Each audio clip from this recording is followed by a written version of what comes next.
Represent Oakland and speak on behalf of the team of Broken, we have Asha Richardson. Asha works as a program manager at Youth Radio, and Youth Radio is located right here on Broadway. They basically teach young adults digital media and technology. And in 2010, Asha started the Innovation Lab there, where they teach young people, young, diverse people, to blend journalism, design, and coding to create interactive stories for people. So in 2008, Asha was a student at Youth Radio, and now, 2016, she's the program manager there. So without further ado, I want to welcome up on stage our speaker for today, Asha Richardson. Please give her a really big hand. Good morning, everybody. Thank you. Switch my hands. Hi, I'm Asha Richardson, and today I'll be representing for Youth Radio and talking about Youth Radio Interactive and our Innovation Lab. But really quick, I was curious, who has ever heard of Youth Radio? Okay, speaking to the crowd. Who has ever heard one of our stories on NPR or KQED or Huffington Post or cool? So today we're going to be talking a little bit about how those stories get there. Often people can hear our stories or hear about us or see the building with a big old sign, and they're often wondering what's in there. So this is Youth Radio's headquarters on the corner of 17th and Broadway, and it is a media production company driven by young people that's fueled by a training program. So our young people who are aged 14 to 24 are learning different media production skills such as video, music production. We're really rooted in journalism, but also we've been adding design and Photoshop and all the skills that I'm sure many of you guys have to do your job every day or to start your own businesses. Our content has won awards, like we've won Peabodys and Gracies and a lot of journalism awards because we're really rooted in youth-driven journalism. So when Youth Radio was founded back in the early 90s, the mission around it was really that why are journalists still asking young people and then telling their stories for them? Let's give the mic to the young people and have them tell their own stories. How would that story be different? What are the things that they're seeing in their community?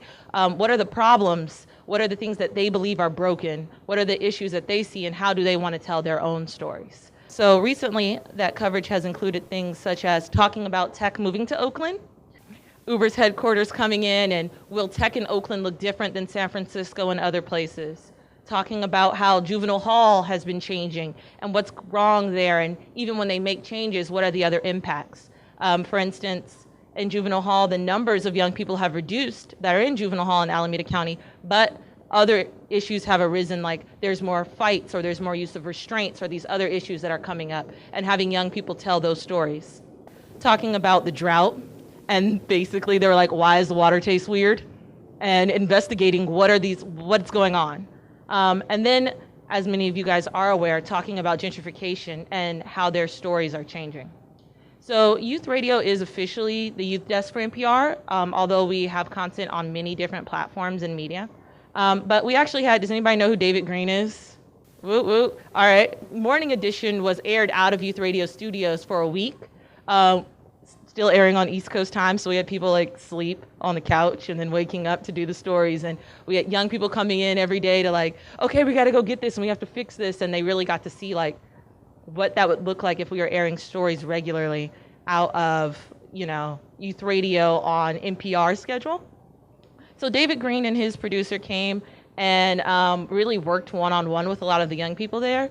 And here's Sinai Al-Kabelan. He's awesome. He also graduated from Oakland School for the Arts many years after me. And right now, I believe he's an intern at an architecture firm.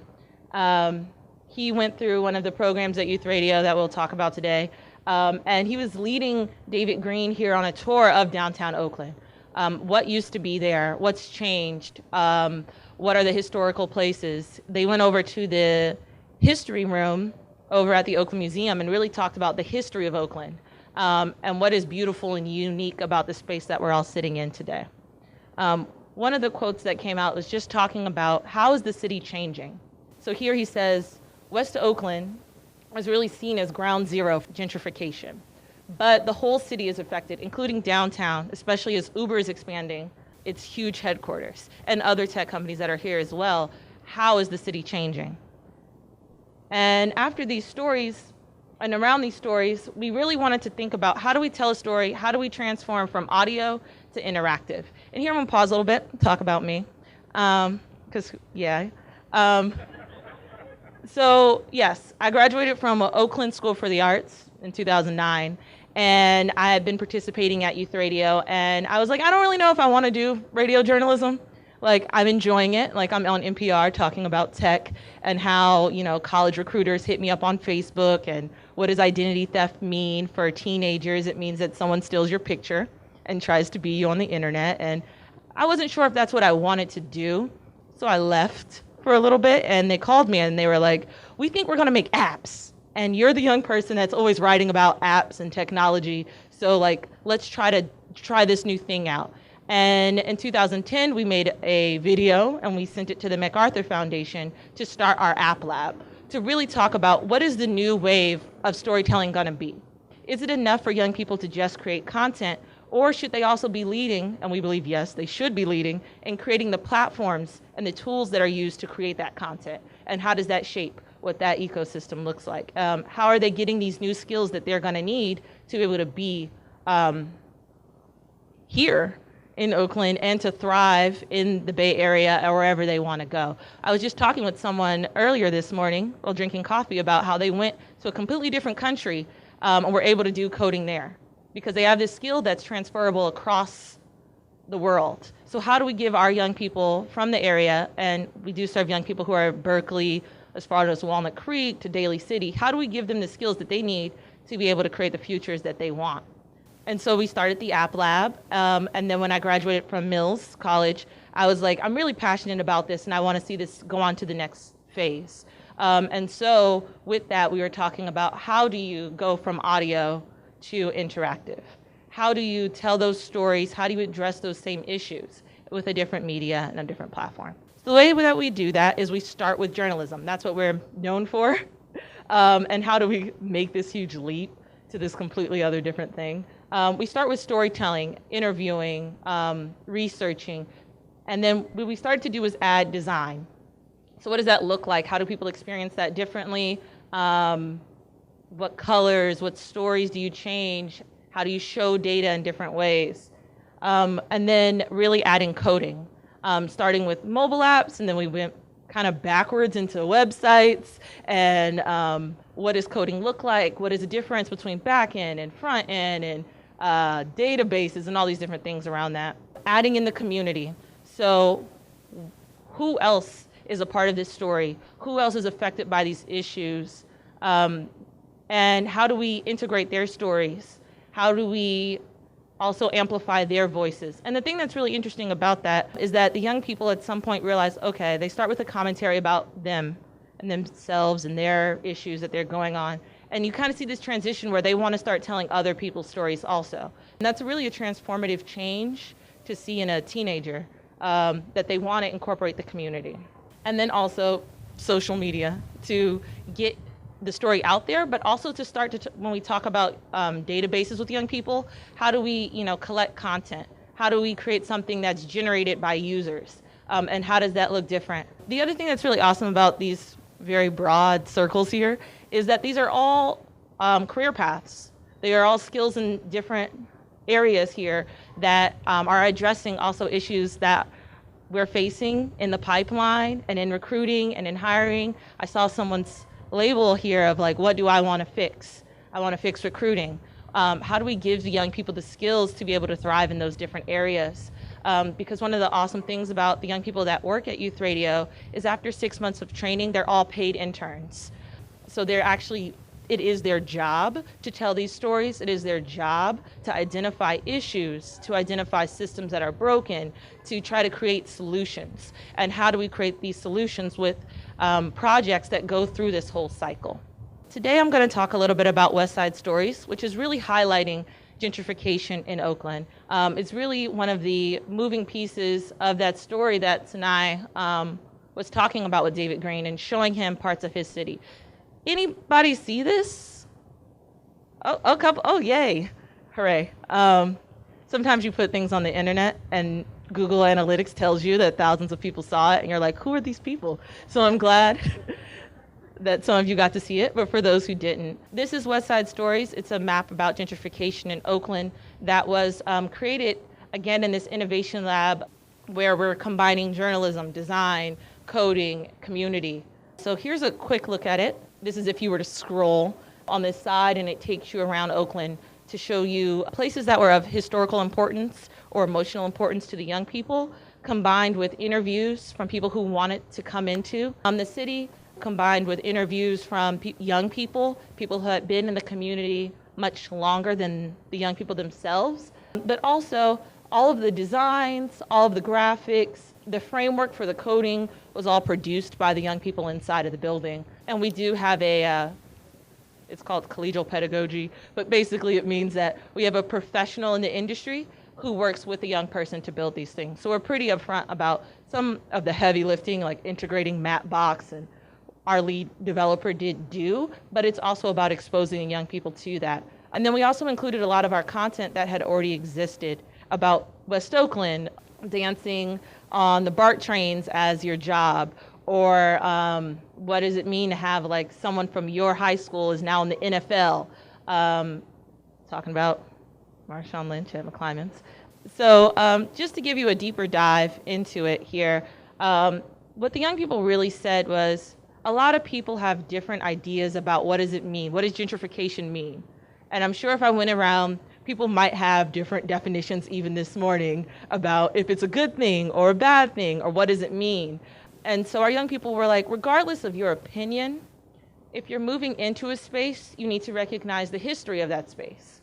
So let's also incorporate things that are historical landmarks like Defirmary Park in West Oakland, where the Black Panthers were founded. Let's talk about the cranes and the port around how like Oakland became a place of commerce. Let's talk about the West Oakland BART station and what that meant, that changed West Oakland drastically. And let's incorporate people like Miss Cookie, who has been in her house in West Oakland for 37 years. I'm just gonna play a piece, some little audio from the piece, also because I love this piece of audio from Miss Cookie.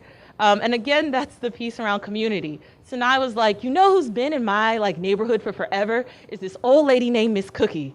And we were like, what's her name? And he was like, I don't know, but I interviewed her, so we can use this. And we're like, okay, but you still need to like go find her name.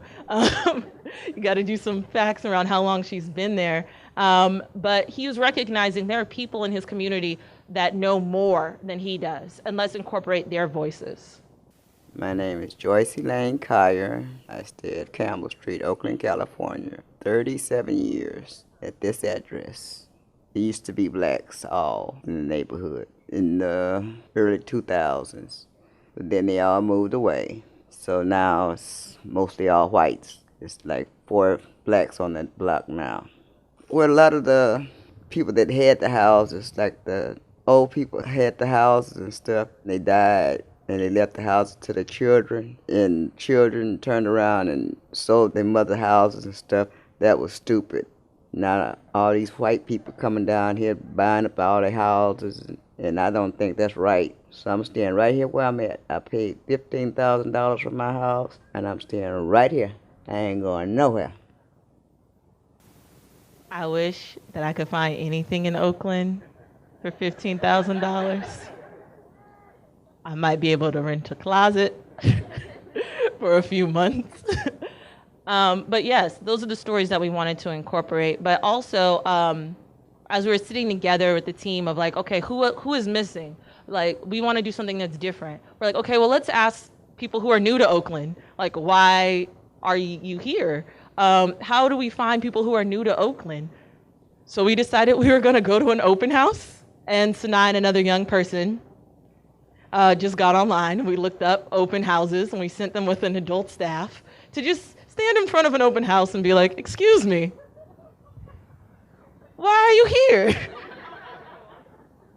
What do you see in our city? Like, why do you want to be here versus, a Walnut Creek or an Orinda or some other place? What is special to you about this city?" And I thought that was something that was a little bit different with this project, is we were trying to also incorporate new voices. We got a very interesting amount of responses. I'm going to play one for you. Some were more what we thought, and some were quite different. But yeah, this was a couple who's moving or hoping to move in to a house in West Oakland. So what kind of things are you guys looking for in houses in this area? I guess something that's at least move-in ready, and maybe a place where we can make some income, like having a Airbnb or a rental property. Yeah, I think that's the same for me, in a neighborhood that maybe has a little bit more diversity, a little bit more flavor than what we've been able to find in the San Francisco side. So when we heard that, we were like, oh, we thought maybe they would say something different since we had a mic. But that's how they sincerely felt. And that's what a lot of people are doing. They want to be able to have rental properties. Some people really want to move here for the opportunities. People want to move here for a variety of different reasons. I think it's because my hometown is beautiful. And it has a lot of culture, and it has a lot of amazing things, and it has a lot of opportunities for a lot of different type of people. And for me, growing up in Oakland, right around the lake on Park Boulevard, and moving around a bit, I've always seen that diversity. I've always seen technology being a part of Oakland's history. I've always seen social justice be a part of the history of the Bay Area. And I think that a lot of young people don't want that to change. They just want they want to be included. They don't want to be excluded from the opportunities. They're saying, well, it's great that there's places I can eat in downtown Oakland, but wait, no, I can't afford that. It's great that I get to feel maybe a little bit safer at night now because there's a Broadway shuttle and there's people walking around the street, but I don't want to be seen as, not a part of the community. And I think it's just creating conversations about how are we all a part of this community? What do we want for the future of Oakland, with also honoring the history of the city. So when this came out, we got, obviously some people here saw it, so that was awesome. It was launched with The Atlantic. So the Atlantic City Labs wrote an article about it and about our process, interviewing our young people on their experience doing this project. We got a lot of emails from other people in the community asking, why did you only do West Oakland? There's a whole other side of the city. There's North Oakland, there's East Oakland, there's, there needs to be more. Because Oakland is bigger than, West Oakland BART station. Before I talk about how we expanded, I just really wanted to take a moment to honor the young people who were a part of this project and the different skills that they learned. So this is a beautiful sketch of our building. But yes, we had Snai, who I mentioned. We had Storm, who is now a design associate for Youth Radio. We had a whole bunch of young people who were learning how to program, like Eli. Dante and Casey did so much research. So there were different places in Oakland that they were like, oh, we should talk about that, or that was in the news. And we're like, all right, well, you got to find out if that actually happened. And they're like, well, I saw it on Facebook. That's lovely. But did you read the article? Who do you call? We need to call the development agency that did that. We need to call, we need primary sources if we're going to make these different claims about history. And then also to Young Shi and Sai in the video department, who are really making sure that the videos were relevant and they were in order, and what else were we missing. They also were all included in expanding Oakland. So especially Casey was like, well, we need to talk about the changes that are happening in Chinatown. Other people were talking about the changes happening around the lake, which is quite lovely. But if anyone else is from Oakland, there have been periods of time where that lake was a struggle. But they were like, there are other pieces missing. So it's also the community, but these young people. And then quite like Sinai and a couple of them have gone off to, well, from this group, but quite a few of the young people from Youth Radio have gone off to college, and a lot of them have been able to use some of the skills to get internships in different places. If anyone is interested to talk more about that later, about some great opportunities from young people. But just a moment to just honor all the hard work that they did for West Side Stories, but then also moving to Oaktown.